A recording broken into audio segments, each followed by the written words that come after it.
Welcome, critters. I'm Claire Jones, your devoted host of the Sacred Reading CR podcast, where we discuss and examine Critical Role episodes, plotlines, and characters through the lens of sacred reading practices. This particular episode is about Campaign 1, Episode 43, Part 1, and joining me today is Petall. Hello. So, the icebreaker that I found for today is, what is the oldest thing that you own? The oldest thing that I own. Huh. I'll have to think about that. I I can go think I first, have, but you I've can. got, I don't know like the exact age of everything, but I do have like a small vase that my great grandma had when she was a child. Hmm. I don't know if that's like the oldest thing that I own, but that's the first thing that's coming to mind that is quite old. Is it glass or ceramic or? It's ceramic and it has a rose on it. And there's actually when my grandma gave it to me, there's a little like story on a piece of paper printed up that she has like inside of it.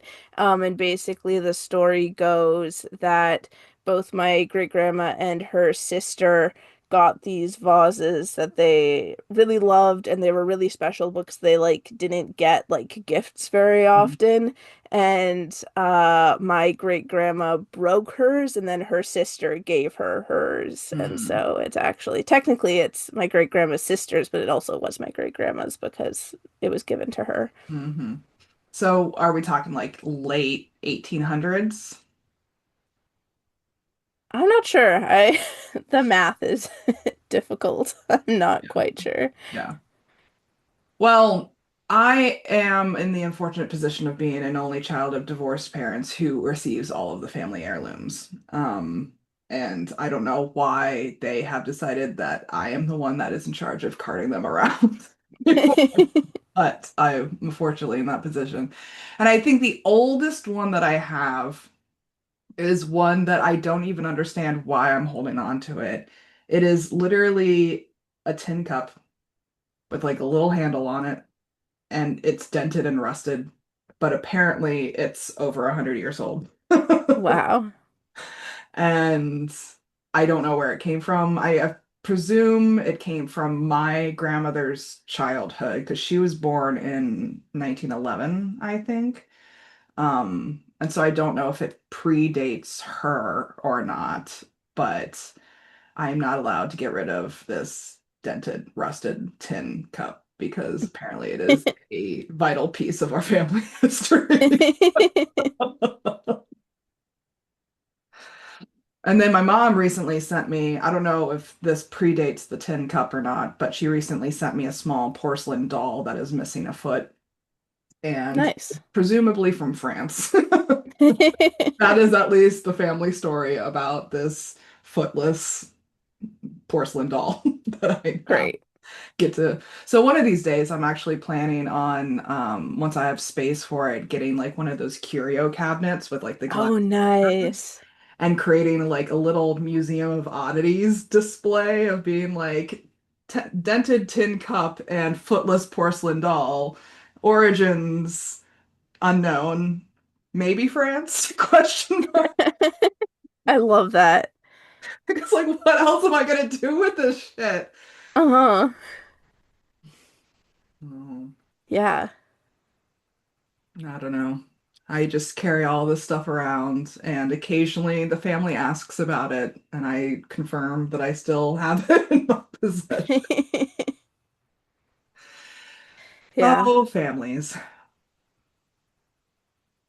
Another old thing that I have, I actually have it right here, is my godmother does a lot of wood carving and she Hmm. does wood carving with wood that she like finds or like from old furniture. Hmm. And I have this wand that she carved that I got recently and it's was from a chair or some sort of piece of furniture that broke that was in her family for like over 100 years, and so she used the wood to make things, and then I got this wand.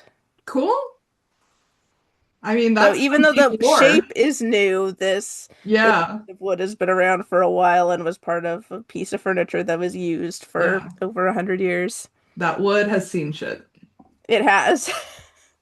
Hmm. Hmm. I joke that like the tin cup aided in the birth of my grandmother or something. Like that's why I'm holding on to it or something. Like it has to have some sort of more significance than it just being old. Yeah.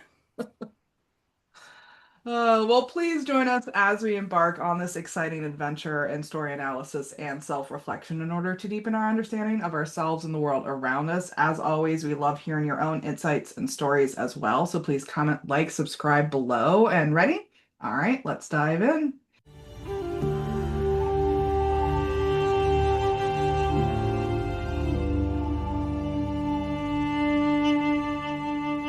As we open this episode, they have abandoned their keep in Amman to the Chroma Conclave Dragons, and they have established a new home base in Whitestone and have since headed to Vasselheim to find allies who will help them in the fight against the dragons. So this episode opens at the Slayers Take Guild Hall, where they contemplate their next move and are about to go purchase some healing potions when the door slams open, revealing Hunt Master Vanessa Sindril, the the Tiefling Warlock Zara Hydrus, and the Cleric Kasha Vesh. Introductions are made all around with some awkwardness from Keyleth around Kasha, and Kasha recognizes Grog and remarks that he won 75 gold pieces at the Crucible betting against him. Grog, not recognizing that it was a bet against him, declares happily that it was money well spent. Vanessa interrupts, saying that there is still business to attend to. She reveals the results of their recent hunt, which is the head of a doppelganger, and Vex asks Vanessa whether they ever hunt creatures just because they are evil, and learns it is largely dependent on if someone will be paying for it in the end. Vex and Keyleth explain the Iman situation, and Vanessa says it is beyond the Take's capabilities, suggesting that they seek out other allies in Vasselheim. She pays Kasha and Zara their contractual 2,250 gold and takes the group to see Osisa, the Sphinx. Vanessa leads them to the subterranean temple hidden underneath the Slayer's Take, which they had previously visited. Vanessa apologizes for the intrusion, and the Sphinx asks what Vox Machina needs of her. Vex explains that the world is under attack, and Osisa replies that she has been watching the Heartstone and that such a cataclysm has not yet found its way to her mate. Vex asks if the Sphinx knows of anything that could aid the party in defeating the Chroma Conclave. For a moment, Osisa becomes possessed with a blue light and speaks of the vestiges of divergence, relics wielded when the gods walked and fought alongside their creations. As the light fades, Zara asks what exactly they are, and the Sphinx says, "The best I can understand, they are old relics of the War of Divergence, leading into the Penance, the Second Spark. These were armaments, objects of great power that were used in these wars against the gods, good and dark. Many have been buried, entombed, lost, and forgotten." Vex asks if she knows of any one in particular, but Osisa states that objects of such a powerful enchantment generally keep themselves hidden from her view. She also reveals that Vasselheim has stood the test of time as well as two worldwide disasters because of those who guard it. So she warns Vox Machina that they will be hard pressed to convince its citizens to leave it. However, Osisa notes that her mate is a keeper of hidden knowledge on the other side of Taldore. Vax notes that Vox Machina could spread the influence of the Slayer's Take to Amon, but Osisa challenges him, asking that the party prove themselves worthy of being the ones to find her mate, the vestiges, and seeking additional allies. She also hints that her mate lies south of the Frostweald in the mountain range that guards it. Vex also asks if she would know anything of the god of secrets, Vecna, and Osisa does not like this. She snarls and immediately reprimands Vex for mentioning his name in the Temple of Ioun. Percy and Vex explain that his touch was felt in Whitestone and that they fear that his followers, the Briarwoods, attempted to open a portal of sorts beneath the castle, and Osisa peers into the Heartstone, explaining that the ziggurats were not his construction, but he did take them. Before she can say more, her gaze changes and she is drawn to the Kuroma Conclave, who is currently heading east into Wildmount, into the Dreamoth Ravine, where she witnesses the Conclave ravage and destroy the floating islands of Draconia before returning to Taldore. Blood pours from the Sphinx's nostrils as she realizes that she has peered too far beyond her veil, and Kasha offers to heal her, which she accepts. Osisa tells the party that she will speak to Ioun Brethren to learn more about the nature of Vecna's plot, but for now she must rest. She asks Vox Machina to return when they have proven themselves and then leaves. Vex muses that it is possible that the vestiges of divergence are the same ancient artifacts that their former comrade Tiberius may have been seeking, and that this might be the same reason why Draconia was hit because they were trying to hide those items. They discuss their next steps, asking for some healing potions from Vanessa, and she leads them back to the guild hall. Merton gives the party 2 potions of healing and 1 potion of greater healing. Then Vanessa suggests that Vox Machina buy potions in the Quad Roads district. Zara and Kosh attempt to persuade Vanessa to lend additional resources to the group, but to no avail. Vanessa insists that they can afford to buy whatever they need with the money they've earned from their contracts. Before leaving the guild hall, Vex asks if Lyra is around, and Aldor reacts from the back of the room, alarmed and ready to run. But Vanessa tells him that it is okay. She is currently away helping her uncle Randy. Cash pulls Zara aside as the rest of the group exits the guild hall and tries to convince her that it is not in their best interests to go with Vox Machina. Zara disagrees and eventually Cash relents, but tells her to hide half of the gold they have because he doesn't trust the twins. Vex interjects and tells him that she can read his fucking lips. On the way to the quad roads, Vex pulls Vax aside and informs him that she could destroy Kashaw if he wanted her to. Vax tells her that he doesn't care about it, saying that she is being weird before walking off. Once again, the party spots the potion salesman that Grog had previously haggled with, and Vex remembers him, and the bartering chaos ensues. I didn't want to detail all of the chaos in my summary, but it is a Fair. lot of chaos at this point in time. They eventually try to use their status as members of the Slayer's Take and offer the salesman more knickknacks that are visually enchanted by various spells cast by the party to appear more valuable, but they fail until they resort to directly threatening the merchant. Kashaw threatens the merchant's family and gets a final 1,500 gold off of the asking price for the potions they are looking for a total of 5,000 gold plus the knickknacks. Vox Machina buys all of the stock on the table. The party then splits, with half going to, well, most going to the Bellows Respite Inn, and Vex and Percy heading to buy more black powder. They find Victor's house with a gaping hole in the roof. Vex and Trinket stay outside while Percy places his coat on the bear's back and heads in. Victor greets him, not recognizing Percy, and seems to be missing a few fingers due to an unsuccessful experiment since the last time he saw him.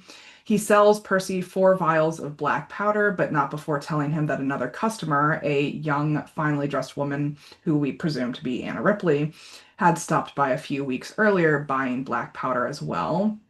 Victor then remembers Percy, and Vex steps in to pay for the powder, charming Victor into keeping quiet about Percy if Ripley ever comes back to buy more powder. They then rejoin the rest of Vox Machina along with Zara and Kashaw in drinking at the inn. Zara drunkenly tells Grog that she made a hammer for him and will give it to him before they leave Vasselheim. Once Lucky Ned, the bartender, announces that Grog is still the current winner of the Crucible, mostly due to disinterest from other parties. Percy announces a toast, and after a short speech about their fight with the dragons, he is interrupted by Scanlan, and the group cheers and chats for a while. There's a lot of table talk at this point in time. Grog asks the bartender if Earthbreaker Groon can be found at the inn, and he's directed to the temple at the Trial Forge. After noticing that half the group is too drunk to continue their tasks at the moment, even though it is 1 o'clock in the afternoon, Vax suggests that the group go watch Grog fight. But just as the group decides this, Kern steps into the inn and promptly backs out. So Grog chases him into an alleyway, and they have a short conversation about Earthbreaker Groon. Kern reveals that he trained with Groon after their first fight, although Groon dismissed him as too angry. Kern and Grog relate over having bloodthirsty upbringings, and Kern tells Grog that Groon asked him to test someone in the future in exchange for his training. The two part on friendly terms. Vex tells the group that she saw Grog making out with Kern, and Vax, a little tipsy, implores Kashaw to aid Vox Machina against the Chroma Conclave before walking off into the corner and getting stuck in a closet. Drunk Zara also brings up the topic of Kashaw kissing Keyleth previously, and Vex tells Keyleth to make up her mind between Kashaw and her brother. Zara keeps saying how wonderful Kashaw is in the meantime, and Scanlan asks Kashaw what exactly his sexuality is. After a couple hours of coffee and sobering up, they then get ready to continue with their tasks, and that's where they break for the episode. So, what do we think of this first half? Yeah, there's a lot, as always, a lot going on here. There's a lot. It's kind of like some nice downtime after the intensity of all like a lot of the more recent events with the Chroma Conclave, but still like in a way that is generally helpful, like particularly with the information that they got from like Osisa and all of that. And so I find that at least this part of the episode, I obviously haven't rewatched the second half, but it's this nice mix of productivity, but also like some relaxing downtime. They're not in immediate danger. They get to kind of like let off a bit of steam and just kind of relax a bit. Yeah, normalcy, I think, is Yeah, what we're dealing with here in the first half, and it's much needed normalcy. absolutely.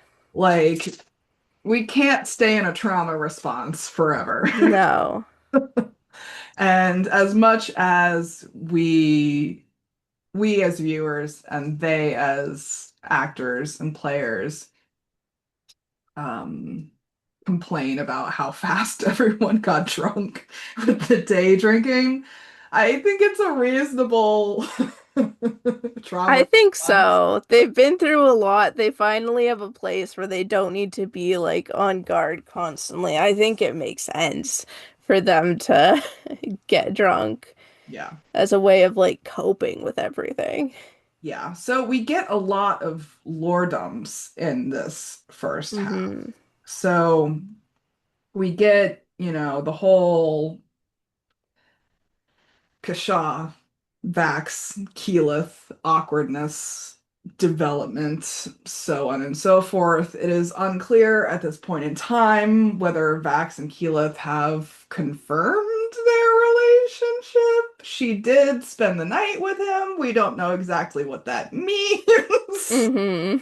But we do see a lot of good in-group dynamics going on, and then we get the huge lore drop of the vestiges. Yes, So the vestiges are something that control pretty much the plot moving forward here absolutely. and for the rest of the campaign. Hmm. The vestiges are huge plot developments as the rest of the campaign proceeds forward. Yeah, absolutely. And I know they spend a lot of time after this, like looking for the vestiges and then yeah, all of that. It's kind of like the jumping off point for kind of the next phase. They've gotten out of the like immediate danger zone with the Chroma Conclave. The Chroma Conclave are obviously still issues that they're working towards solving and fighting, but they kind of have a new direction in that kind of feels like a new chapter in a way. Well, it gives them hope. It gives them something to do. Yeah. Like something that is actually forward progressing more so than reactionary. Because up Hmm. until this point, it's been pure reaction. Yeah, absolutely. Like we're like what, 4 episodes into the Chroma Conclave arc at this point? Something like that. Something like that. I think a little bit more, but yeah. I mean, that's like what, 16 hours of game time It's a lot of game time. of them just running from one catastrophe to another and just reacting and trying to think on their feet and trying to figure out what to do when they are literally standing on quicksand. Yeah, and trying to figure out what they have left, like what places are safe, what people are safe, what resources do they have, how do they protect what they have, and just kind of like all of that. Whereas now it's like they can move on to something new Hmm. and actually work towards defeating the dragons. Yeah, so not only do they have a place of familiarity, like an environment of familiarity in Vasselheim, but they also have relationships that they can rely on, and they also have now information that they can truly rely on. Exactly.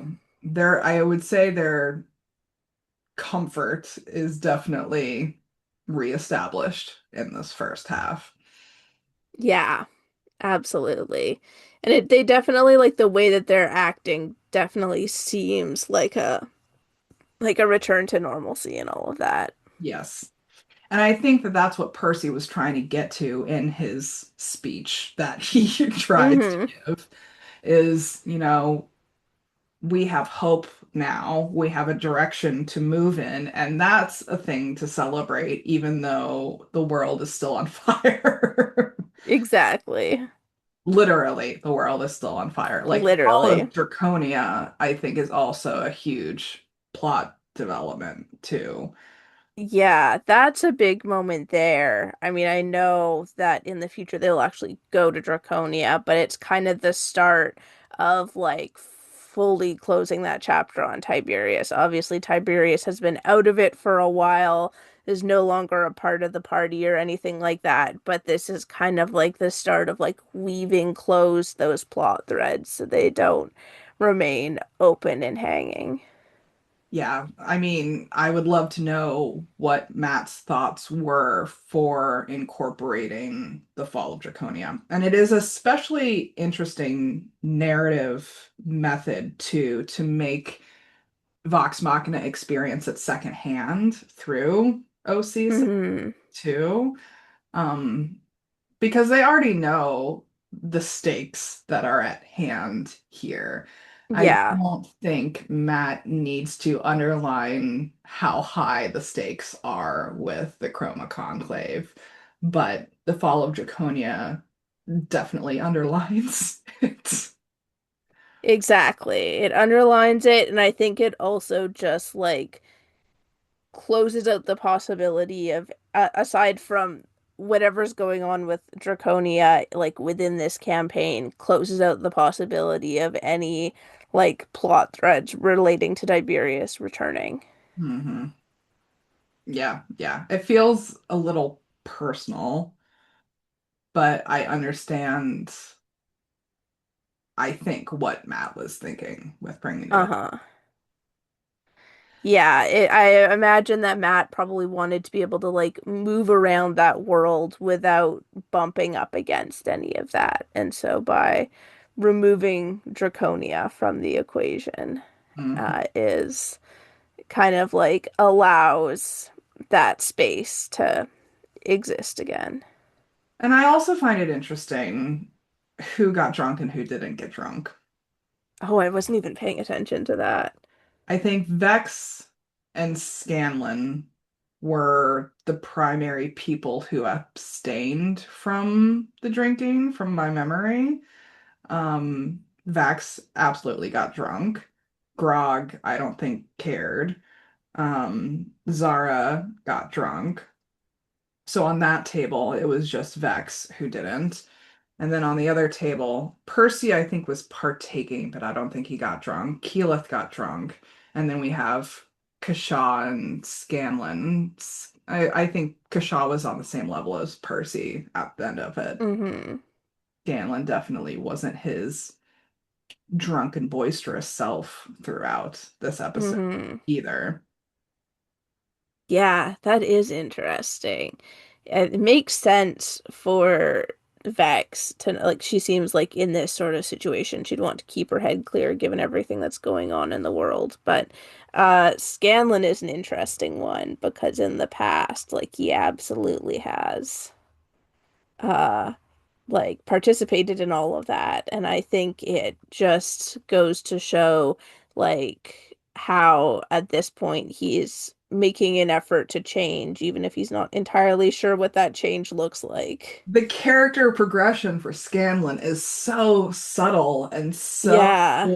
under the awareness of even the group themselves. And we see Uh-huh. that how that develops near the end, but it is fascinating to see evidence of it. Like, because we've been talking about how Scanlan has been changing over this time frame since the whole Kaylee reveal, but I don't think anyone in the group notices. No. No, which does lead to future events that we'll talk about in far future episodes, but it is interesting now that you mention it that nobody notices it No because that one becomes notices. a big thing for Scanlan. Yeah, yeah. And like I just think it's chef kiss on Sam's part to play this way too. Like Yeah. because at some point someone remarks on how drunk everyone is, and Vex and Scanlan are the only two that are like, mm-mm, not me, I'm not drunk. Yeah. And I'm like, hmm. Yeah. Hmm. Very interesting. Yeah, yeah. So I think we get a lot of lore drops in this first half, not just as like, the huge lore drop that Hmm. messages of divergence, but those little tiny micro lore drops that Absolutely. like the lore drops with Kashaw, Vax, and Keyleth, the lore drops with Scanlan and Vex, the lore drops, even like the whole Lyra and Aldor. Like Hmm. Matt is so masterful in weaving through all of these little almost like vignettes of character, just characterization, I think.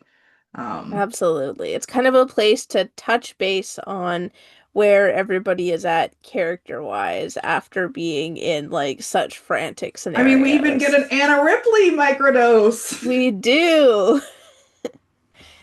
Yeah, And we love to see Victor. Anytime we see Victor absolutely. is just, a wonderful opportunity. But having that Ripley thread too, I think, is because Matt does consciously close the Tiberius story with the fall of Draconia. Hmm.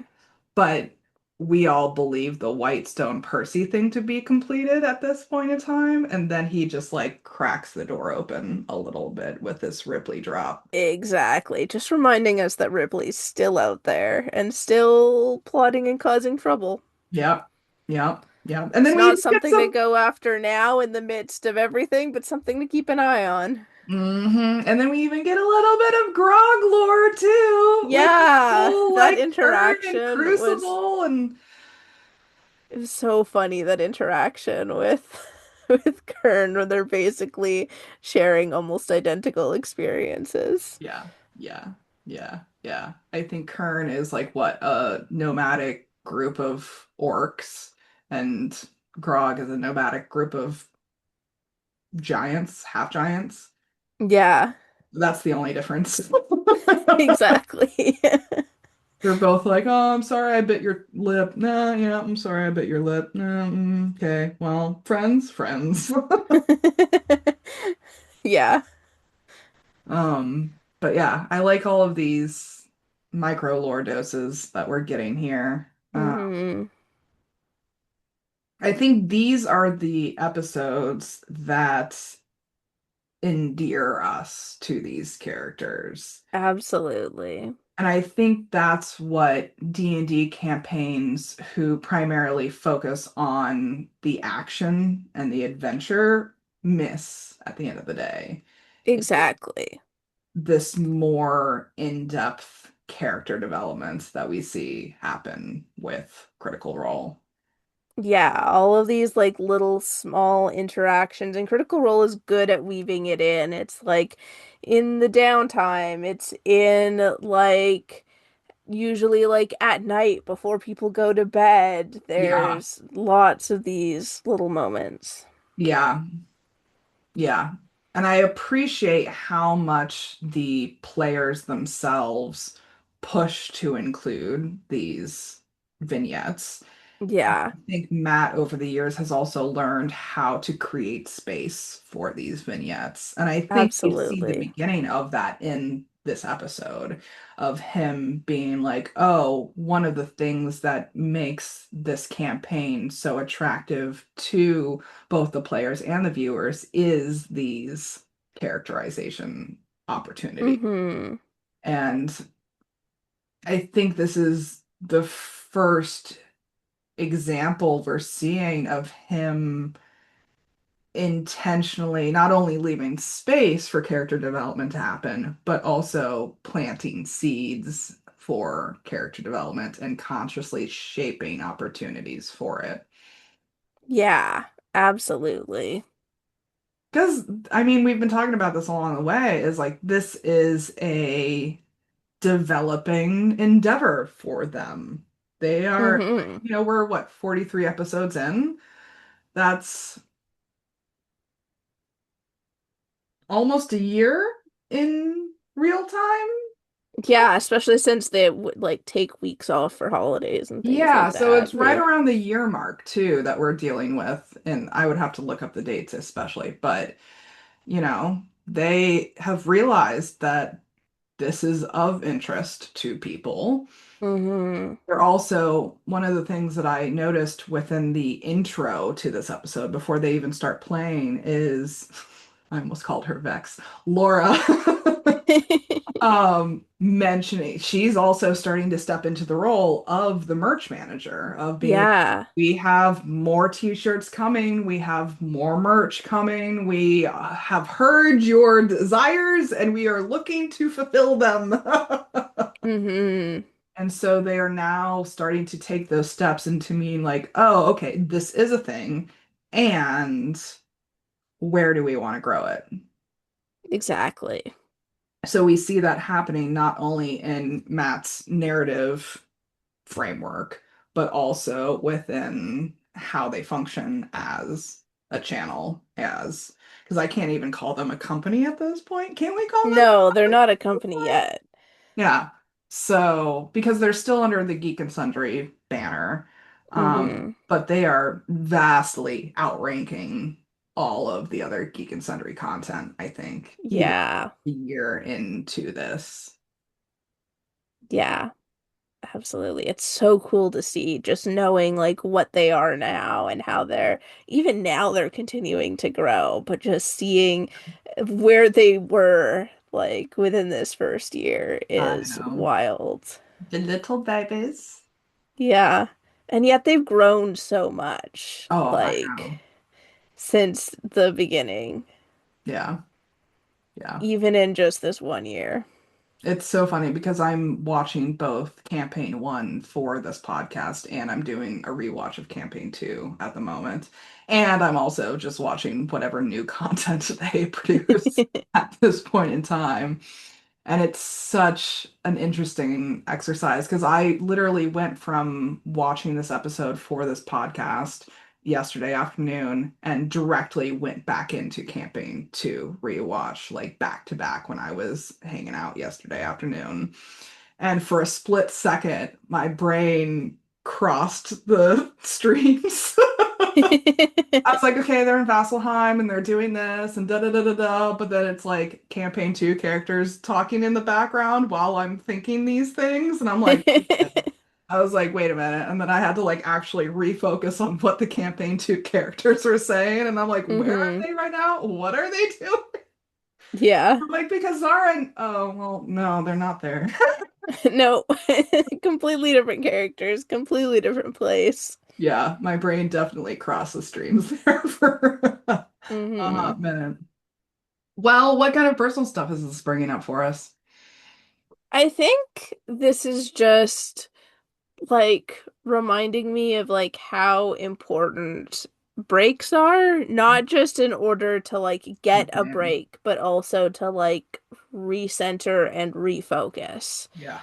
Um, 'Cause oftentimes people think about breaks in terms of like just getting rest. And that is a very important part of breaks. That's a huge part of breaks. But it also, that rest in that space does allow time to like process things.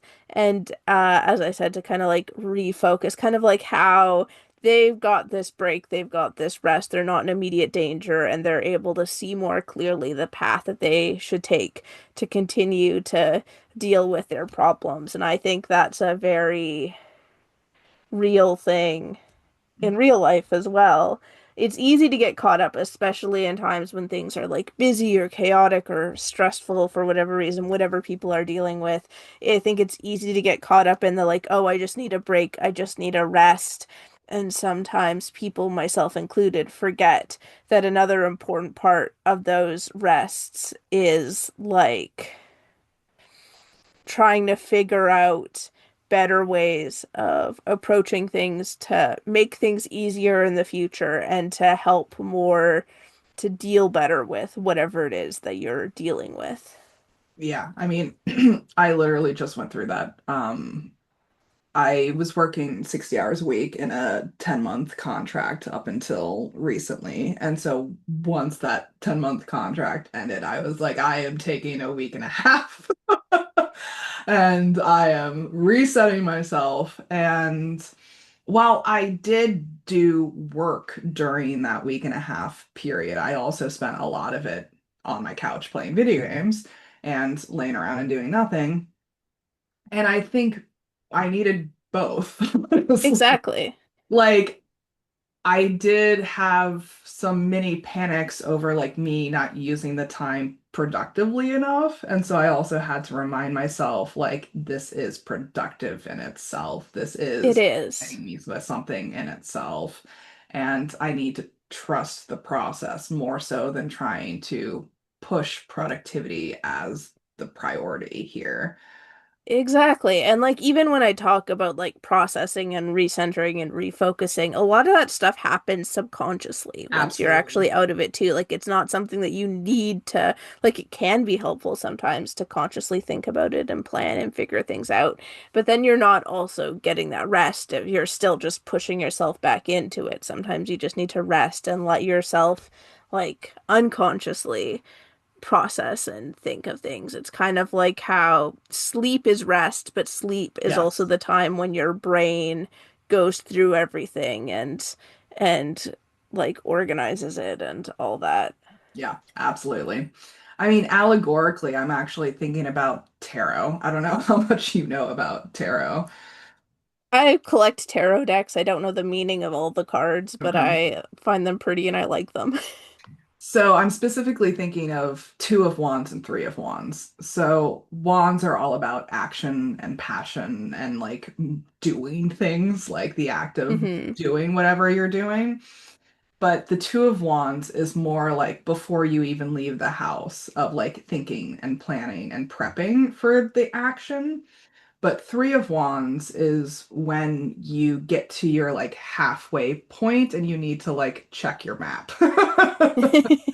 Like Three of Wands is where like, all right, so I've done these actions so far, and I need to look up and make sure that the next actions that I'm doing are still in line with what I hmm planned. It's kind of like a check-in moment.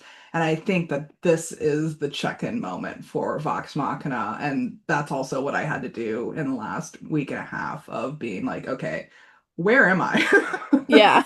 I did all of these actions, and now I have to figure out, am I still on the trail that I thought I was on in this map that I'm following, or did I get off trail? Do I need to find a new trail? Like, what is actually going on right now? And is it still heading towards what I want it to head towards?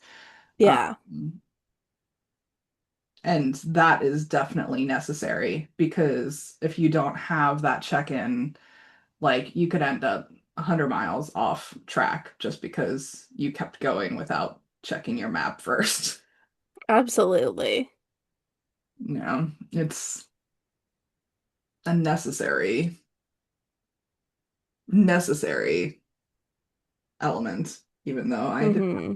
multiple panics over not accomplishing as much as I wanted to during that week and a half.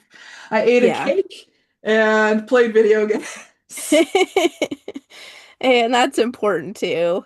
Yeah, yeah. And now I'm like, all right, now I need to make all the lists and figure out what I'm doing with my life. But Yeah. I also, the other personal experience that I'm thinking of here is that I've actually recently, in the last session, introduced a new player into my personal D&D group. Oh, nice. How's that And going? so it was, I mean, it was fantastic. It went really well. The new player was, even though she's a complete and utter newbie, she jumped into the role play like with both feet, and it was chef's kiss. Incredible. Um, and so me as the DM, I also had to leave a lot of space for them all getting to know each other in character. And like it was just beautiful to watch. Yeah. Because all of my players aren't used to, they've never done that before. They've never like introduced themselves to a new character as their character.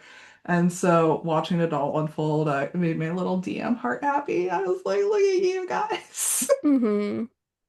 That's great. Yeah, and so it gave me similar to like all of the cross table talk that was happening during this first half. I had to leave a lot of space for cross table talk to happen in Hmm. my last session as well as DM. And I think that that also represents like a pause in gameplay in itself of being like, all right, they need to figure out their character dynamics with this new player incorporated. And that is also worthwhile instead of pushing them forward to continue with the path that I've set them on. Yeah. Absolutely. Well, what are we going to do about all of this? I think for me, like right now, I'm in a weird time. I'm very busy with work, and then when I'm not at work, I'm busy like looking after my puppy and things like that. And I also am kind of like nearing a like transition time in my life because in the fall I'm planning on applying for library school and with the goal of like next fall in 2026 moving out of the province and going and getting my master's in library science and stuff like that, and I'm having a lot of like thoughts and feelings around that because all my family is here, which is like I love spending time with my family, but I also like feel like I need more space to like figure myself out a bit. And so it's like that those mixed feelings of like wanting to get away and to like have this experience on my own, but also like, oh, but I really love my family and I'm gonna miss them. And I'm just thinking of like all the different like birthdays and events I'm gonna miss out on because I'm gonna be so far away and just like I don't know. I think I need a break, but not like I need a physical break too, but I think I need to kind of like, especially since it's a weird time where nothing's immediately happening, I think I need to process some stuff and figure some stuff out and like settle my goals and things like that. Yeah, yeah, I feel that I have just been making lists on lists on lists of being like, okay, what is actually important, what is not important, so on and so forth. Um, and I think that's an important part of transitions. Hmm. Like you kind of have to go through that of being like, all right, I can't stay where I was, but I don't yet know where I'm going to land. So Exactly. how do I want to navigate that space? And also figuring out how to let go of things that I may still really like, but that I can't keep the same way that they are. Like not I obviously don't have to let go of my family altogether. Like I'll still like travel back and see them, and who knows, maybe I'll move back to this city once I'm done my degree. Who knows what the future holds, but it's like I can't, like, the way that things are right now, like I won't be happy staying here forever. I need to make that jump. I need to make that move. So I need to figure out how to let go and let things change and resettle without trying to like hold on to everything as it is now. Yeah. Yeah, I'm honestly one of those people that tends to jump when I'm faced with those things.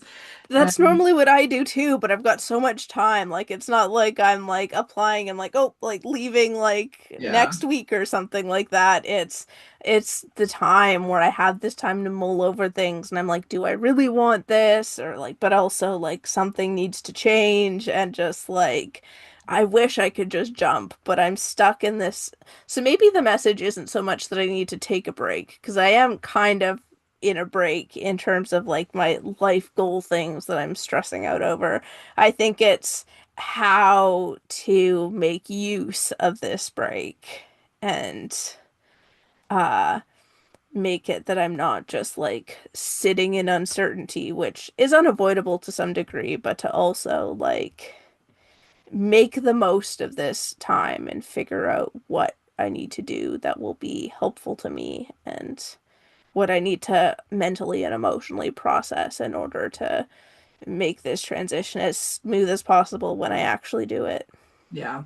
I kind of think about it in terms sometimes of like, what does present Claire need to do in order for future Claire to make those decisions? Yeah. Is like, what can I do now? Because I can't answer the question yet right now, but Hmm. there are things that I can do to better prep myself for answering the question down the road. Yeah. Sometimes that means eating an entire cake. Incredible. Um, yeah, I this was my first week back to working, at least with my business stuff, pretty much all day for, like a full work day for this week. And um, I just time doesn't move fast and ti progress doesn't move fast enough for me sometimes. Like the time versus the progress made over that time frame, I'm just impatient as hell. That is like my Fair. Achilles heel. And so, although I've accomplished so much over my supposed break, it's still not enough for me as an individual, which I know is um, not the healthiest of mind states to be Hmm. in. So what am I going to do about it? I mean, I have been just doing a lot of priority lists and figuring out what sequence to do all of this stuff in, and also setting up plan A, plan B, plan C, plan D, all the way down to like MNOPQRS. Hmm. Um, which I think is what Vox Machina is also trying to do right now. Like they've been speaking to the clasp, they've been speaking to the take. They are now going to, Kima and going to the Platinum Dragon Sanctuary and talking about that and trying to figure out. They've talked to Alora, they've talked to Gilmore, and so they're trying to figure out what pieces are on the board and what Hmm. pieces they can start moving forward and betting on. And I think that that's where I'm at right now is like, okay, so I have a lot of pieces on the board right now. So now I have to be like very aware of what pieces I'm trying to move forward and what pieces are going to work in the long term or at least midterm, at Hmm. least. But also trying to just like give myself space at the same time. Yeah. It's all a balancing act. It is. If I could Life have is complicated. like 2 more days per week, Yeah, I know. that would be great. Uh-huh. But time is simultaneously moving too fast and too slow for me. So I'm just disgruntled in general. Yeah. Yeah. Uh, I think it's also a matter of finding joy along the way and enjoying the Exactly. process. Um, I recently got rid of my car, and so I am officially carless, and I've been relying on public transportation, and it's actually been quite enjoyable to just like have someone else drive me Nice. and not worry about it. It just takes a lot more time. That's the It only thing. does. It does. And I had to like come to terms with how much time it takes and just be okay with it. So I try to like enjoy the ride and then be like, okay, so that was 3 hours lost. But Yeah. at the same time, I enjoyed those 3 hours. Hmm. But that's what I got. Yeah. So I don't know. What's the moral of the story? The moral of the story is give yourself grace, Hmm. take a break, Take a break. but also just don't turn yourself off completely. Hmm. Maybe it's like standby mode. Exactly. And I think it's find ways to value and like make use of the time that you do have if you're stuck somewhere that you feel like you just want to be somewhere else. Hmm. Silver linings, maybe? Yeah, silver linings. Hmm. I mean, obviously, Vox Machina enjoys themselves in this first half Oh of yeah. the episode. Um, but it's okay for those worries to persist under the enjoyment. Hmm. Yes, and. Yes, and Anything else you want to add before we wrap up? nope, I think that's about it. Well, this is powerful stuff that we're talking about, and audience, we definitely encourage you to share your own thoughts and feelings and insights with us as well. We'd love to know how Critical Role has impacted you in your own lives. Do they give you permission to take breaks in your own life? Do you have your own downtime in your own lives? Special thanks to Petal for joining me. It's been a pleasure. Yeah, thanks for having me. Always happy to be here. Next time, we'll be discussing Campaign 1, Episode 43, Part 2, and joining me again will be Petal, so I'm excited for that. As always, I'm looking for more co-hosts and guests, so if you're interested in coming on the series, just hit me up. In the meantime, please comment, like, subscribe below, follow us on Tumblr at Sacred Reading CR for all the juicy updates. And until next time, may all beings be peaceful, may all beings be free, and be the chaotic good you wish to see in the world. Take care, guys.